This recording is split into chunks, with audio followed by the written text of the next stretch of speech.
नमस्कार, आप देख रहे हैं कालचक्र। मैं हूं विपनेश माथुर और मेरे साथ हैं प्रश्न कुंडली विशेषज्ञ पंडित सुरेश पांडे जी। पंडित जी, बहुत बहुत स्वागत है कालचक्र में। गलत दिन, गलत समय और गलत दिशा की यात्रा छीन सकती है आपका सुख और चैन। करे अचूक उपाय, अपनी यात्रा को मंगलमय बनाए। देखिए कालचक्र। जी हाँ, जैसा कि आप सभी जानते हैं कि हमारे शास्त्रों में यात्रा करने के लिए विशेष मुहूर्त हैं, तिथियां और कई खास नियम बताए गए हैं। कई बार ऐसा होता है कि यात्रा के दौरान दुर्घटना होने से हमारे मन में बहुत सारे ख्याल आते हैं, जैसे कि आज हम घर से क्यों निकले, हमें नहीं निकलना चाहिए था। आखिर हमने किसका मुंह देख लिया निकलते वक्त, आज हमारी किस्मत हमारे साथ नहीं थी, ऐसा इसलिए हो गया। लेकिन सब बातों के बावजूद क्या आपने कभी सोचा है कि आपने किस तिथि, किस मुहूर्त और किस प्रहर में यात्रा शुरू की थी? नहीं ना। तो आज का कालचक्र आपको बहुत ध्यान से देखना है, क्योंकि आज कालचक्र में पंडित जी आपको बताने वाले हैं कि किन तिथियों में यात्रा करने से महालाभ मिलता है और किन तिथियों में की गई यात्रा हमें किसी मुसीबत में डाल सकती है। इसके अलावा अगर आप भी कोई सवाल पंडित जी से करना चाहते हैं, कुछ भी आपके मन में आता है, तो आपको करना है क्या है, आपको हमें फ़ोन करना है। हमारा नंबर है, नोट कर लीजिए, 0120-665-2411। आइए आज की हमारी जो खास चर्चा है उसकी शुरुआत करते हैं। ध्यान से पंडित जी को आज सुनिएगा। कितना सच है कि तिथि, वार, मुहूर्त, घड़ी या प्रहर का असर हमारी यात्रा पर पड़ता है? अगर पड़ता है तो सबसे पहले प्रतिपदा, द्वितीया और तृतीया तिथि के बारे में हम पंडित जी से जानेंगे। इनमें से कौन सी तिथि यात्रा के लिए शुभ और कौन सी अशुभ होती है, ये भी पंडित से जानते हैं। आइए पंडित जी बताएं।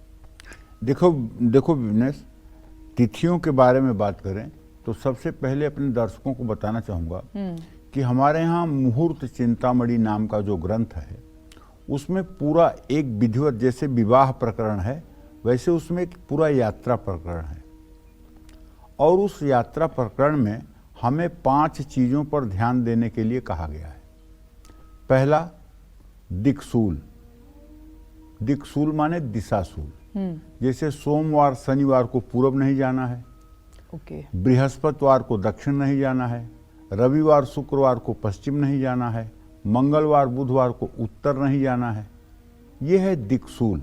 लेकिन कई बार इमरजेंसी में हमें जाना पड़ता है, वो अलग बात है, उसके लिए मैं बाद में चर्चा करूंगा। ओके, ठीक है। अगर इमरजेंसी हो जाए तो क्या ब्रह्मास्त्र है उसका काट।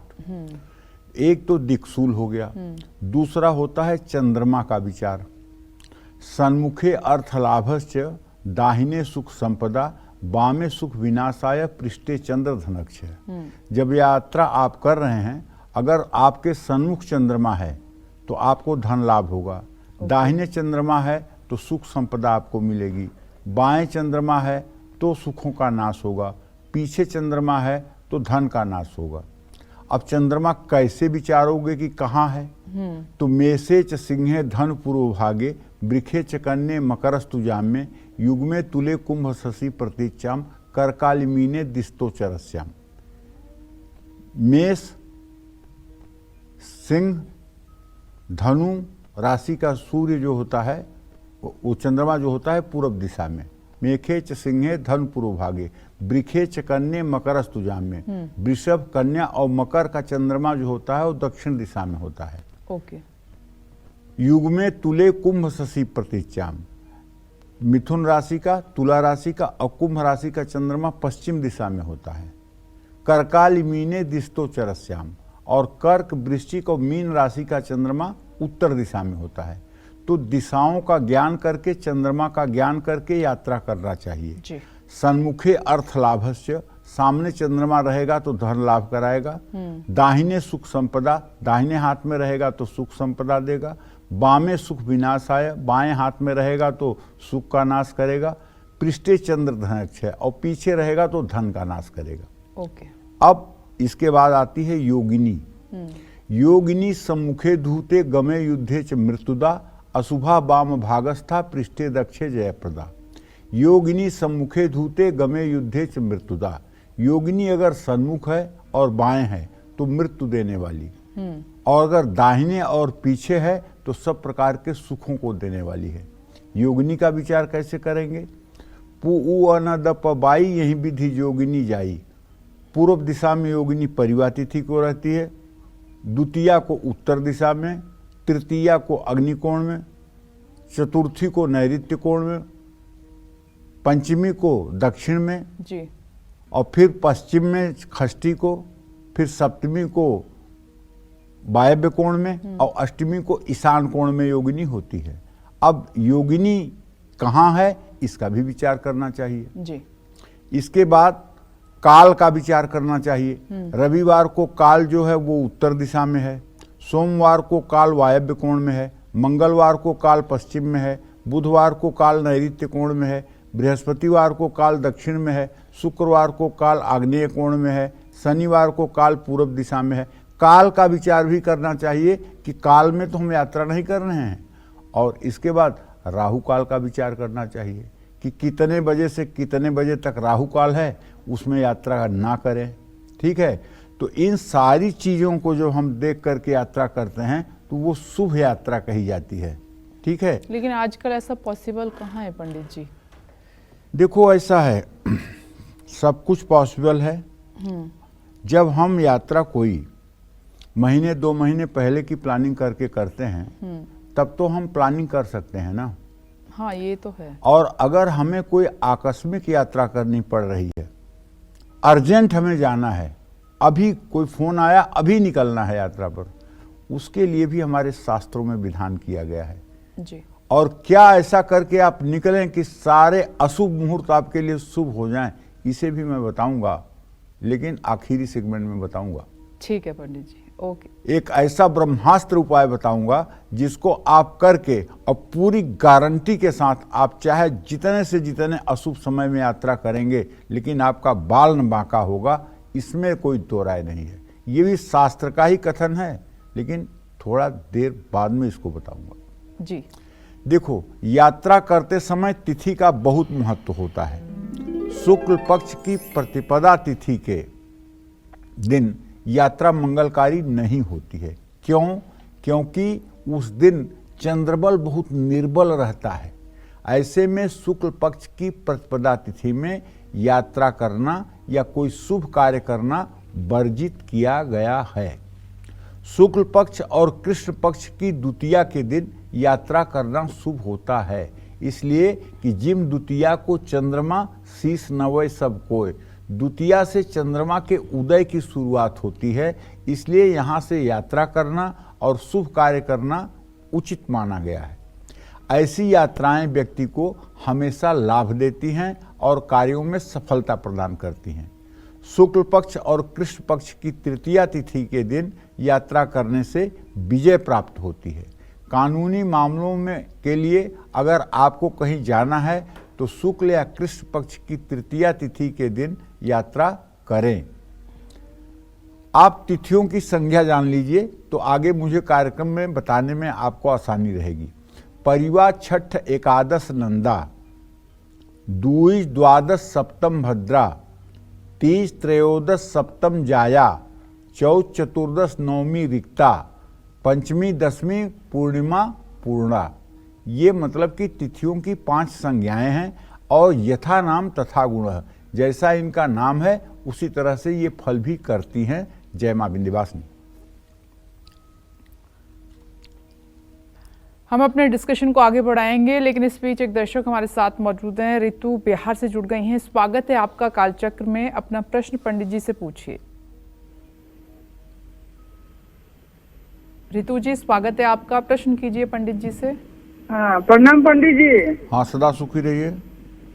मेरा दोनों लड़का का डेट को बता रहे हैं, उनका कुंडली बताइएगा। और सब पंडित जी बोलता है कि काल चक्र है, क्या है ये काल चक्र योग है कि घटना है, ये सब बताइएगा। और सरकारी जॉब होगा कि नहीं, कब तो होगा। छोटा लड़का बाहर गया MBA जॉब करने के लिए, उसका होगा कि नहीं सफल। अब बड़ा लड़का यूं ही घर में है, पढ़ाई करके बैठा हुआ, इसका कब तक होगा। कुंडली बताइएगा बाबा कि कोई घटना, कोई ग्रह है क्या। ऋतु कुंडली ऐसे नहीं बताई जाती है। कुंडली बताई जाती है जब जन्म तिथि बताई जाती है, जन्म समय बताया जाता है, जन्म स्थान बताया जाता है, तब कुंडली बताई जाती है। ज्योतिष का अपना एक आधार होता है और प्रश्न कुंडली का अपना एक आधार होता है।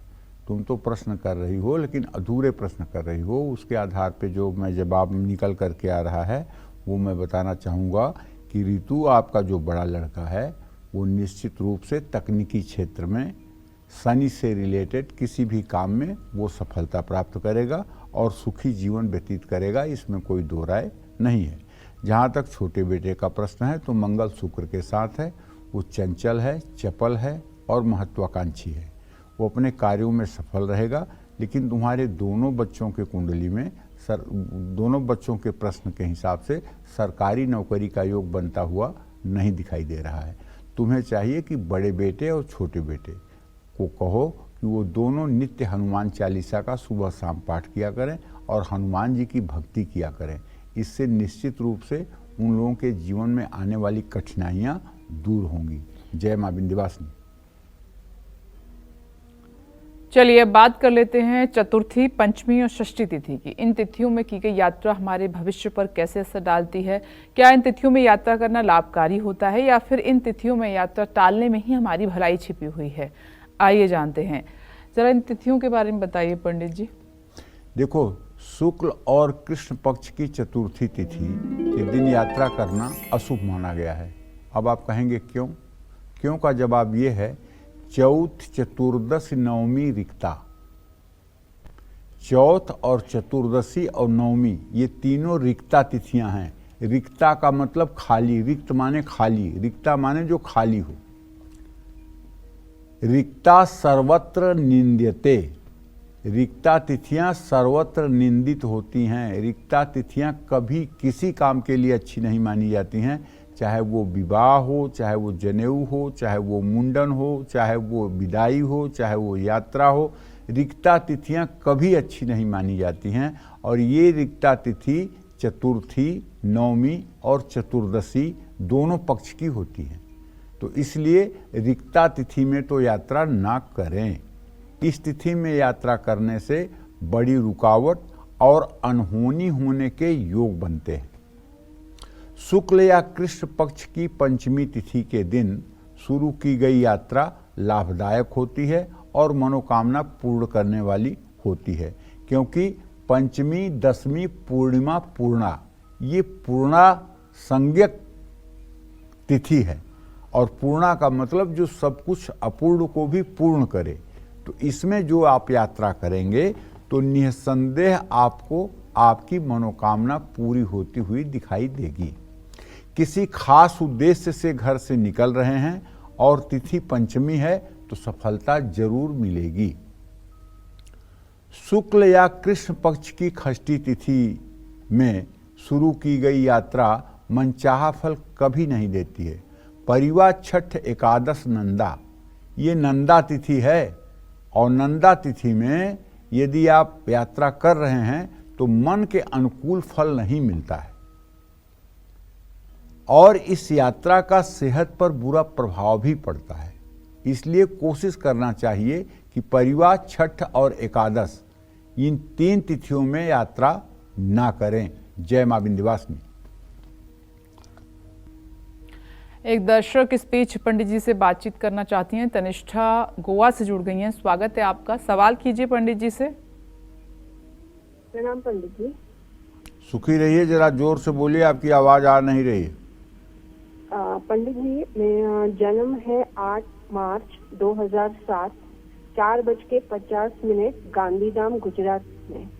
मुझे करियर ऑप्शंस पूछने थे। क्या आपने प्रश्न किया है? 8 मार्च 2007, 4:50 गांधीधाम, गुजरात का जन्म है और करियर में क्या ऑप्शंस चूज कर सकते हैं? 8 मार्च 2007। नाम क्या है? तनिष्ठा। तनिष्ठा? हाँ जी। तनिष्ठा। इनको मेडिकल फील्ड में भेजिए। इनको या तो चिकित्सा के नहीं, वो क्षेत्र खुद में। अपने लिए सवाल कर रही हैं। हाँ, तो आप अपने लिए ही कह रहा हूँ। आप या तो चिकित्सा के क्षेत्र में अपना करियर बनाइए, चिकित्सा के क्षेत्र में अपना करियर बनाइए, या बी फार्मा डी फार्मा दवाई बनाने के क्षेत्र में अपना करियर बनाइए, या कोई ऐसी पढ़ाई करिए जिससे मेडिकल फील्ड में आपका सहयोग हो सके। मेडिकल फील्ड आपके लिए सबसे अच्छा है और मेडिकल फील्ड में आपको सफलता मिलने के पूरे संयोग बने हुए हैं। जय मां विंध्यवासिनी। आज कालचक्र में पंडित जी आपको बता रहे हैं कि किस तिथि में यात्रा करने से आपकी किस्मत संवरेगी और कौन सी तिथि यात्रा के लिए बिल्कुल भी शुभ नहीं है। चलिए अपनी चर्चा को आगे बढ़ाते हुए बात करते हैं सप्तमी, अष्टमी, नवमी और दशमी तिथि की। इन तिथियों में कौन सी तिथि यात्रा के लिए सबसे उत्तम और किस तिथि में यात्रा को टालना बेहतर होगा आपके लिए, आइए जान लेते हैं। पंडित जी बताएं।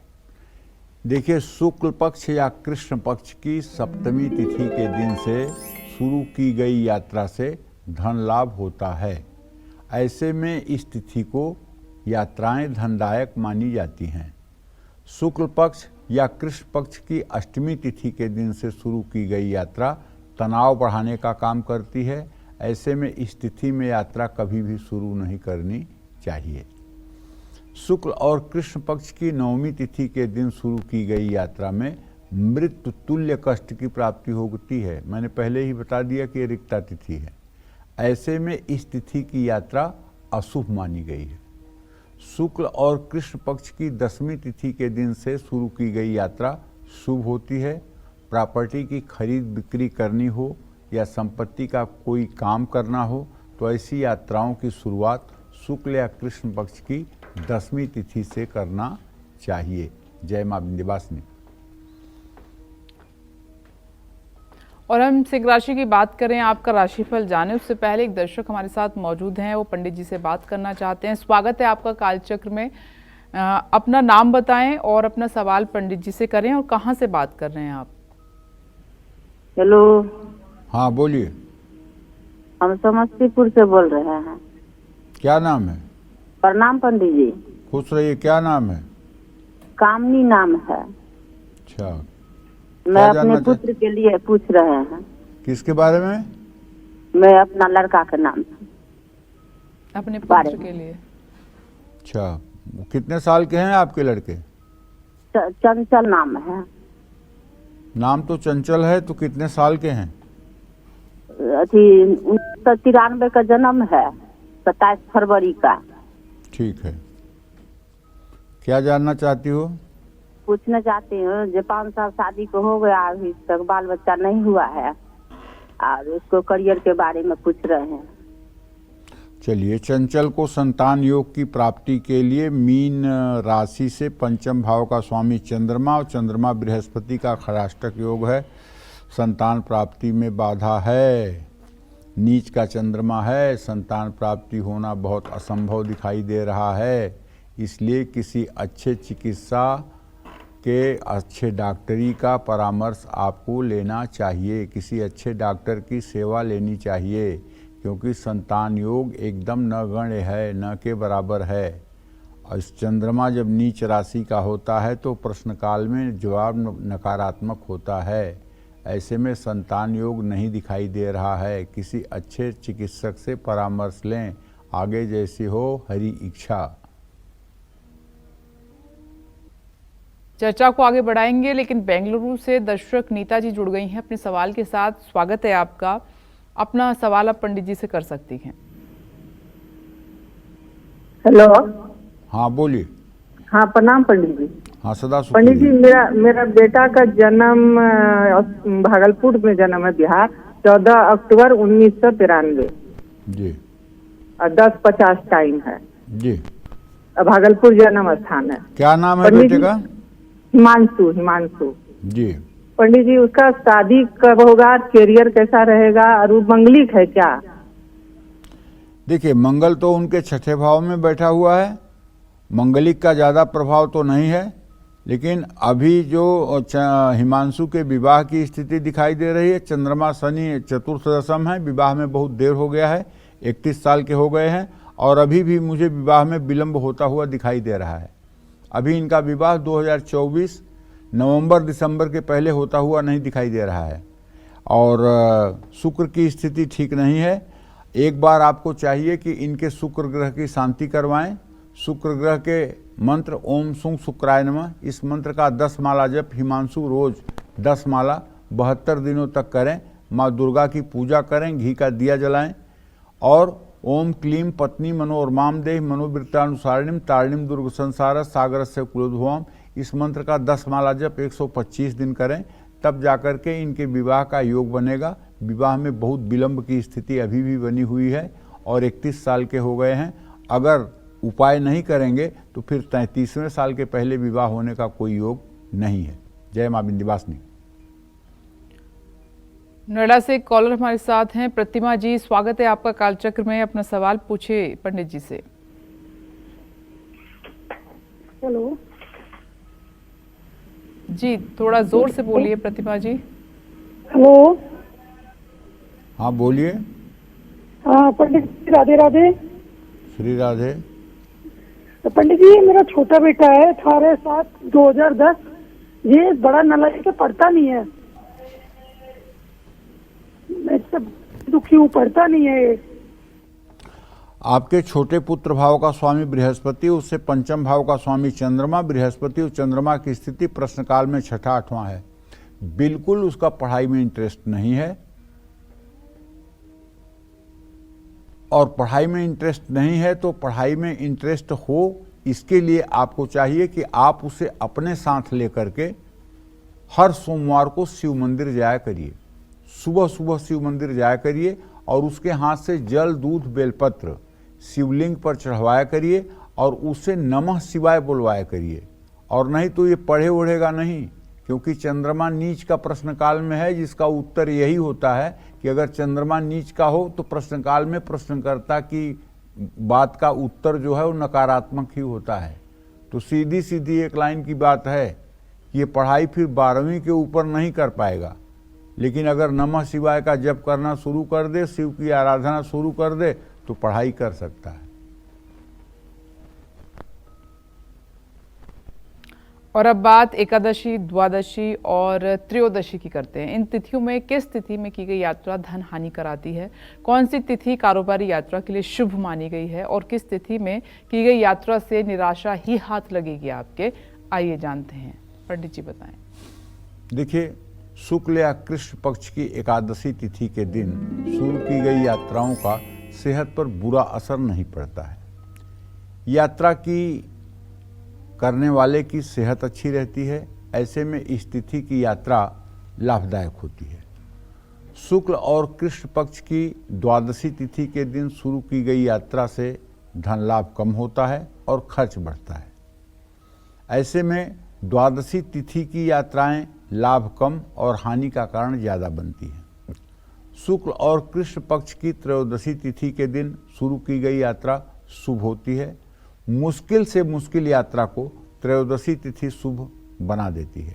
इस तिथि को यात्रा के लिए सर्वे शुभा माना गया है, ऐसा हमारे शास्त्रों का मत है। जय मां विंध्यवासिनी।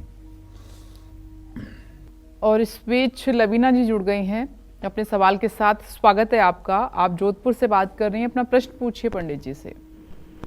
नमस्कार पंडित जी। हाँ, सदा सुखी रहिए। सर, मेरे को पूछना था, मेरा बड़ा बेटा है 19, उसका मयंक नाम है। हाँ, उसका ना 19 सितंबर और 98 में जन्म है जी। तो उसके मेरे को उसका भविष्य जानना, उसको शादी कब करेगा ये पूछना था सर मेरे को। आपके पुत्र के द्वितीय सप्तम भाव के स्वामी बुध और आप लवीना नाम है आपका, तो आपके पुत्र भाव का स्वामी सूर्य हुआ, उससे द्वितीय भाव का स्वामी बुध हुआ और उससे सप्तम भाव का स्वामी शनि हुआ। बुध और शनि 29 फरवरी 2024 के बाद उनको नए काम में भी सफलता मिलेगी और 29 फरवरी 2024 के बाद विवाह की बात भी सीरियसली गंभीरता से आगे बढ़ेगी। ये योग 29 फरवरी 2024 से शुरू होकर के अप्रैल 2024 तक बने हुए हैं। इस समय जो रिश्ते के लिए बात आए उसे गंभीरता से लेना चाहिए और उस पर गंभीरता से विचार करना चाहिए। करियर में अभी संतोषजनक स्थिति का योग नहीं बनता हुआ दिखाई दे रहा है, इसलिए इनको चाहिए कि अपने करियर में कुछ अच्छा करने के लिए रोज इन्हें सुबह शाम दुर्गा चालीसा का पाठ सुबह शाम अवश्य करना चाहिए। जय मां विंध्यवासिनी। और अब बात करते हैं चतुर्दशी, अमावस्या और पूर्णिमा तिथि की। क्या ये तीनों तिथियां यात्रा करने के लिए सही हैं या फिर इन तिथियों में हमें यात्रा करने से बचना चाहिए? आइए जान लेते हैं। पंडित जी, अब इन तिथियों के बारे में बताइए।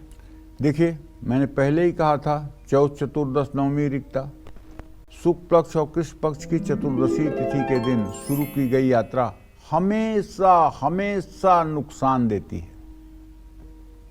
लाभ की उम्मीद तो एकदम न के बराबर होती है और यात्रा करने वाला बाद में सिर धुन धुन कर पछताता है, माथा पीट पीट के पछताता है कि मैंने यात्रा क्यों की। और पूर्णिमा तिथि के दिन यात्रा करने से अशुभ फल की प्राप्ति होती है। अमावस्या तिथि के दिन यात्रा नहीं करनी चाहिए, यात्रा से हानि का योग बनेगा। कृष्ण पक्ष की प्रतिपदा तिथि के दिन शुरू की गई यात्रा शुभ फल देती है, लेकिन शुक्ल पक्ष की प्रतिपदा तिथि के दिन यात्रा अशुभ फल देती है। इसके पीछे का कारण क्या हो सकता है? कृष्ण पक्ष की प्रतिपदा तिथि के दिन चंद्रबल पूरा होता है, इसलिए कि वो पूर्णिमा के बाद की तिथि है, और शुक्ल पक्ष की प्रतिपदा के दिन चंद्रबल बिल्कुल क्षीण होता है, इसलिए उस दिन यात्रा करने के लिए शास्त्रों में मना किया गया है। सनातन धर्म में कोई बात ऐसे ही नहीं कह दी गई है, उसके पीछे कोई ठोस कारण है, कोई ठोस वजह है, कोई ठोस कारण के कारण ही कोई चीज़ की मनाही की गई है या उसकी स्वीकृति की गई है। ऐसे ही नहीं कि जिसके मन में जो आ गया कह दिया कि हाँ इस दिन मत करो, इस दिन करो। उसका कुछ लॉजिक है, उसका कुछ आधार है कि इसलिए नहीं करना चाहिए, इसलिए करना चाहिए। तो अगर आप यात्रा करना चाहते हैं, कोई दूर देश की यात्रा करना चाहते हैं, विदेश जाना चाहते हैं, 2, 4, 6 महीने के लिए यात्रा करना चाहते हैं और आपके पास समय चयन करने का मौका है, आप अपनी यात्रा को 1-2 दिन आगे पीछे घटा बढ़ा सकते हैं। उसी हिसाब से आप अपना टिकट बनवाएं। तो किसी चतुर शिरोमणि ज्योतिषी से बात करके योगिनी का, चंद्रमा का, दिक्सूल का ध्यान दे करके अपने यात्रा का मुहूर्त विचार करके फिर आपको अपनी टिकट करवानी चाहिए। और दिन भर में जाना और आना, अगर कहीं जा रहे हैं और दिन भर में वापस आ रहे हैं तो इसको यात्रा नहीं कहते हैं। ये तो सामान्य चलन है, इसमें कभी भी कहीं भी कुछ भी आइए जाइए कोई फर्क नहीं पड़ता है। लेकिन जहां रात्रि विश्राम करना पड़ेगा वो फिर यात्रा मान ली जाएगी। जहां रात्रि विश्राम करना पड़ेगा जाकर के वहां यात्रा मान ली जाएगी, फिर उसके लिए तो विचार करना पड़ेगा। लेकिन अगर सूर्योदय के बाद आप जा रहे हैं, सूर्यास्त से पहले आप आ रहे हैं, तो ये यात्रा नहीं है। इसके लिए दिक्सूल, पंचक या कालसूल या योगिनी या चंद्रमा का विचार नहीं किया जाएगा, ये बात मन में सोचिएगा। दूसरी बात मैंने आपको ये कहा था कि अगर भरणी हो, भद्रा हो, रिक्ता तिथि हो और कालसूल हो, राहुकाल हो, तमाम प्रकार के उपद्रवी मुहूर्त हों और आपको यात्रा करना जरूरी है। जैसे कोई बीमार आदमी है, सीरियस है और उसको लेकर के आपको बम्बई दिल्ली भागना है, यात्रा करना बहुत जरूरी है। अब आप क्या करेंगे? अब आप मुहूर्त देखेंगे? अब मुहूर्त मत देखिएगा। अब बस एक काम करिएगा, आप 1 मिनट के लिए शांत हो जाइए। शांत हो करके अपने दाहिने हाथ को ऐसे करके और दोनों नाक से जोर से सांस निकालिए। जिस स्वर से दाहिने नाक से अगर सांस चलती हो तो दाहिना पैर घर से बाहर निकालिए, बाएं नाक से सांस चलती हो तो बायां पैर घर से बाहर निकालिए और यात्रा शुरू करिए। सारा भरणी भद्रा जितना दोष है, जो स्वर चले वही पग दीजे, भरणी भद्रा एक न लीजे। ये मेरा आजमाया हुआ उपाय है। जो स्वर चले वही पग दीजे, भरणी भद्रा एक न लीजे। चाहे जितना अशुभ अमंगल योग हो, लेकिन जो स्वर आपका चल रहा है, अगर दाहिना चल रहा है तो अपने घर की दहलीज से दाहिना पैर बाहर निकालिए। बायां स्वर चल रहा है तो अपने घर की दहलीज से बायां पैर बाहर निकालिए और यात्रा करिए। सारे अशुभ योग जो है वो ठीक हो जाएंगे, क्योंकि आपने ये यात्रा प्रकृति के अनुरूप की है। जो स्वर चल रहा था उसमें यात्रा की है। तो जो स्वर चले वही पग दीजे, भरणी भद्रा एक न लीजिए। यही बात मैंने आपके लिए थोड़ा सा रहस्य भरी रखा था, इसका उद्घाटन मैंने कर दिया और मुझे विश्वास है कि आप अपने आगे आने वाली पीढ़ियों को ये बात बताएंगी कि जो स्वर चले वही पग दीजिए, भरणी भद्रा एक न लीजिए। जय मां विंध्यवासिनी। देखिए पंडित जी ने आपसे प्रॉमिस किया था कि हम जब शो के आखिर में आएंगे तो बताएंगे कि अगर अचानक से आपको यात्रा करनी पड़े तो उस समय आपको क्या करना है। वो उपाय पंडित जी ने आपको बता दिया है। उम्मीद है आप आगे इसको ध्यान में रखेंगे। हम वृश्चिक राशि की बात करेंगे, लेकिन इस बीच उज्जैन से एक दर्शक हमारे साथ मौजूद हैं। शिव, स्वागत है आपका कालचक्र में। अपना सवाल पंडित जी से कीजिए। 84 वर्षीय व्यक्ति बोल रहा हूँ और मेरी 3 समस्या है। एक, मेरे बड़े भाई का बेटा है, वो काफी बीमार चल रहा है, उसकी चिंता है, उसके बारे में बताइएगा। और दूसरा प्रश्न है, मेरी बेटी का बेटा है, वो बहुत ही गुस्सैल है और अभी कुछ कर नहीं पा रहा है, उसके लिए क्या किया जाए। और तीसरा प्रश्न क्या है आपका?